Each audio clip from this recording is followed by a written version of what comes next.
ቀድሞ የነበርክበትን ትሕትና ተጋድሎ መልሰህ ታገኝ ዘንድ በፈተና ሕይወት ውስጥ እንድትኖር እግዚአብሔርን መልሰህ ለምነው።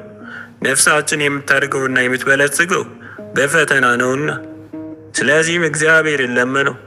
ፈተናው ሲመጣም ያጠፋለት ዘንድ እግዚአብሔርን አልጠየቀም። ነገር ግን ፈተናውን ይወጣው ዘንድ ኃይሉና ጽናቱን ስጠኝ ይል ነበር።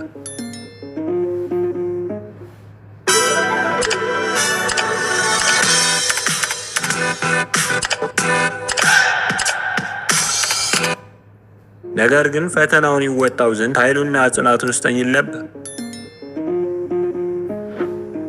በጠባብ በር ለመግባት እንታገል። ዛፎች በክረምቱ የዝናቡ ሽንፍርና ውስጥ ጸንተው ካላለፉ በስተቀር ፍሬ ሊያፈሩ እንደማይችሉ ሁሉ በእኛም እንዲሁ ነው። ይህ የአሁኑ ዘመናችን የሽንፍርና የማዕበል ጊዜ ነው። ስለዚህ መንግሥተ ሰማያትን ለመውረስ የምንችለው በብዙ ፈተናዎች ውጣ ውረዶች በኩል በማለፍ ነው። በአንድ ታላቅ አረጋዊ አቅራቢያ የሚኖር አንድ ወንድም ወደ አንድ አረጋዊ ባት እየገባ ይሰርቀው ነበር። አረጋዊው አባት ለዕለት ኑሮ የሚሆነውን ነገር እስከሚያጣ ድረስ ቢቸገርም ምንም ክፉ ቃል አልተናገረውም። ነገር ግን ወንድሜ ስለሚያስፈልገው ምንም አይደለም እያለ የበለጠ በትጋት ይሰራ ነበር። ይህ አረጋዊ ሊሞት ሲል ወንድሞች ሁሉ በዙሪያው ተሰብስበው ቆሞ ሳለ ይሰርቀው የነበረውን ከእርሱ ጋር ቆሞ ባየው ጊዜ ና ወደዚህ፣ ከዚያም እጆቹን እየሳመ እነዚህ እጆች አመሰግናቸዋለሁ፣ ወደ መንግሥተ ሰማያት ሊሄድ ያልኩት በእነርሱ ነውና። ያም ወንድም ጥፋቱ ታወቀውና ተጸጽቶ ንስሐ ገባ። በአረጋዊ አባት በተደረገው ነገር ልቡ ተነክቶ ከዛ በኋላ የተፈተነና የሚጋደል ብርቱ መነኩሴ ሆነ። አንድ መነኩሴ አብዝቶ የሚነቅፈውና የሚያሳዝነው ሰው ሲያገኝ ወደዛ ሰው አዘውትሮ ይሄድ እንደነበር ተነገረ። እርሱም እንዲህ ይል ነበር፣ እንደዚህ አይነት ነቃፊዎች የበረከትና የክብር ምንጮች ናቸው። የሚያመሰግኑ ሰዎች ግን ነፍስን የሚያታልሉና የሚያውቁ ናቸው። ብዙ ብሎ የሚጠራ ሰው እያታለለ ነው ተብሏልና። አንድ ሰው ወደ ገዳም ሄድና ገንዘብ አምጥቶ ከአረጋውያን ለአንዱ ይህን ገንዘብ እንካ ውሰድ፣ አሁን ስለሸመገልክና ስለደከም የሚያስፈልግህን ግዛበት አለው። የሸመገለውና የታመመው አረጋዊ ከ60 ዓመት ጀምሮ እስካሁን ድረስ የመገበኝን የተንከባከበኝን በአንድ ከኔ ልትወስድብኝ መጣ? በዚህ ሁሉ ዘመን ሲያመኝ አንድም ነገር አጥቼና አስጨንቆኝ አያውቅም። እርሱ ይመግበኛል፣ ይንከባከበኛል እንጂ። እንዲህ ብሎ ምንም ሳይቀበል ቀረ።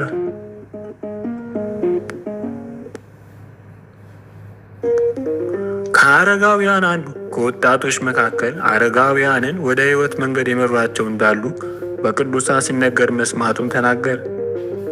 ለዚህም የሚከተለውን ታሪክ አወሳ።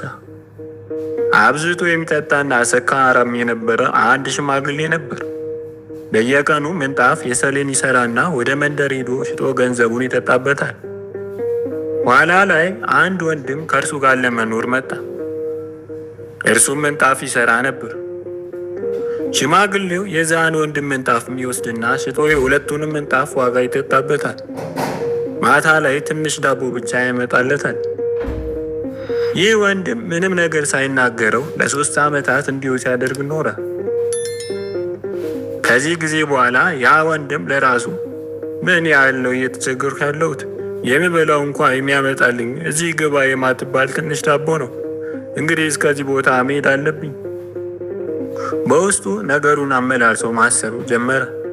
እንዲህ በማለት የት ነው የሚሄደው? ይህን የጋራ ሕይወት የምኖረው ስለ እግዚአብሔር ስለሆነ እዚሁ ቆያለሁ። ወዲያውኑ መልአክ ተገለጠለትና ነገ ወደ አንተ እመጣለሁና ከዚህ ወጥተህ አትሂድ። በዚያን ቀን ያ ወንድም ሽማግሌውን አባ ዛሬ አትሂድ፣ ጓደኞቼ መጥተው ይወስዱኛል እያለ ለመነው። ያ ሽማግሌ የሚሄድበት ሰዓት ሲደርስ ለዛ ወንድም ልጄ ዛሬ አይመጡም፣ ዘግይተዋል። ያ ወንድም ግን አባ በእርግጥ ይመጣሉ፣ አይቀሩም። እንዲህ ሲናገረው ሳለ ያን ሽማግሌ እንቅልፍ ወሰደው። ሽማግሌውም እያለቀሰ እንዲህ አለው፣ ልጄ ሆይ ወዮልኝ፣ ይህን ያህል ዘመን በግዴለሽነትና በከንቱ ኖሬያለሁና አንተ ግን በአጭር ጊዜ ውስጥ ነፍስህን በትዕግስት አድናታል። ከዚያ ቀን ጀምሮ ያ ሽማግሌ አስተዋይ፣ ጠንቃቃና የተፈተነ መነኩሴ ሆነ። አንድ ወቅት ፈላስፎች መነኮሳትን ለመፈተን መጡ። ከመነኮሳት አንዱ ጌጠኛ ልብስ ለብሶ ሲያልፍ ፈላስፋዎቹ ወደዚህ ና አሉት። ሕዝብ ግን በቁጣ መንፈስ አፌዘባቸው። ሌላ መነኩሴ ሲያልፍ አንተ መናጢ ሽማግሌ ሆንክ መነኩሴ ወደዚህ ና እንዲመጣ ማስገደዱት። ከዚያም ጆሮው ላይ በቡጢ መቱት። እርሱ ግን መልሶ ሌላኛውን ፊቱ ሰጣቸው። በአንዴ ፈላስፎቹ ከፊቱ ወደቁና በእውነት መነኩሴ ማለት ይህ ነው አሉ። ቀጥሎም ከመካከላቸው አስቀመጡትና እንዲህ ብለው ጠየቁት፣ እናንተ በበረሃ የምትኖሩ መነኮሳት ከእኛ የበለጠ የምታደርጉት ነገር ምንድን ነው? እናንተ ትጾማላችሁ፣ እኛም እንጾማለን። እናንተ ትጠነቀቃላችሁ፣ እኛም እንጠነቀቃለን። በአጠቃላይ እናንተ የምታደርጉትን እኛም እናደርጋለን። በበረሃ የምትኖሩ እናንተ ከእኛ የበለጠ ምን ታደርጋላችሁ? አረጋዊው ሲመልስም እኛ በእግዚአብሔር ቸርነት ተስፋ እናደርጋለን። ስለ ሀሳባችንና ንግግራችን በእጅጉ እንጠነቀቃለን። እነርሱም እንዲህ አሉ፣ እኛ ይህንን ማድረግ አንችልም። ባዩትና በሰሙት ነገር ትምህርትና ጥቅም አግኝተው ሄዱ።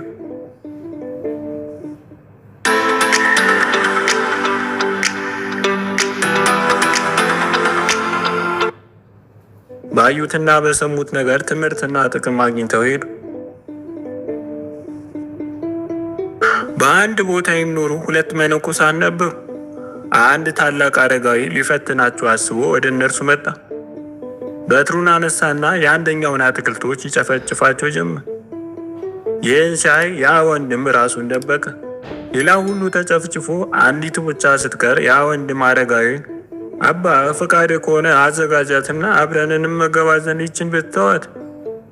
ያ አረጋዊ በዛ ወንድም ፊት ይቅርታ አድርግልኝ ብሎ ወደቀና ወንድሜ ሆይ ስለ ጽናትህ፣ ትዕግስትህ መንፈስ ቅዱስ ያድርብሃል።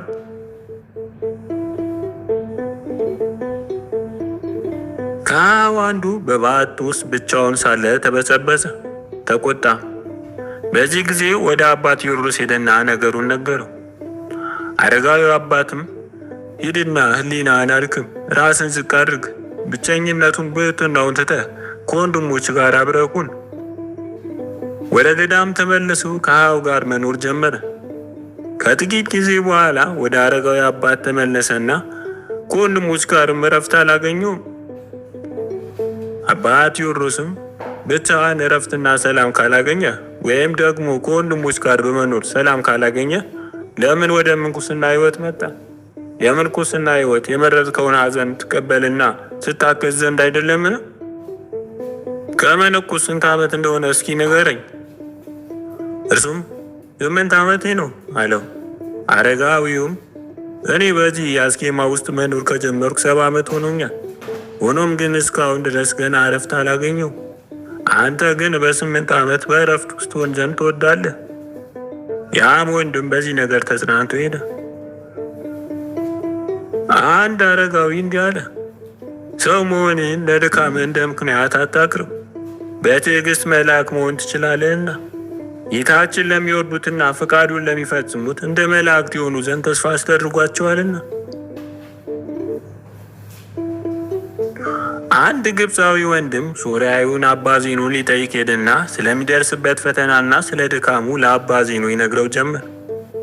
አባ ዜኖም ተደነቀና እንዲህ አለው፣ ግብፃውያን ያላቸው መልካም ነገር ይሰውሩና በሌሉባቸው ስህተቶች፣ ድክመቶች እንኳ ሳይቀር ያለማቋረጥ ራሳቸውን ይወቅሳሉ። ሶርያውያንና ግሪኮች ግን የሌላቸውን መልካም ነገር ያላቸው ለመምሰል ይሞክራሉ። ጥፋታቸውና ድክመቶቻቸውን ደግሞ ይደብቃሉ። የመጽሐፈ ገነት ጸሐፊው ኋላ ላይ በቅዱስ ዮሐንስ አፈወርቅ የቢታንያ ጳጳስ ተደርጎ የተሾመው ጰላዲዮስ እንዲህ አለ። አንድ ቀን በበዓት መቀመጥን በመሰልቸት ፈተና ውስጥ በነበርኩ ጊዜ ወደ አባ መቃርዮስ ዘእስክንድርያ ሄድኩና በዚህ ቦታ በመሆን በሕይወት ላይ ምንም ያሻሻልከው ነገር ስለሌለ ከዚህ ሂድ እያሉ ሀሳቦች ያሰቃዩኛልና ምን ላድርግ ብዬ ጠየቅኩት። እርሱም ስለ ክርስቶስ እነዚህን ግድግዳዎች እየጠበቅኩ ነው ብለህ ንገራቸው።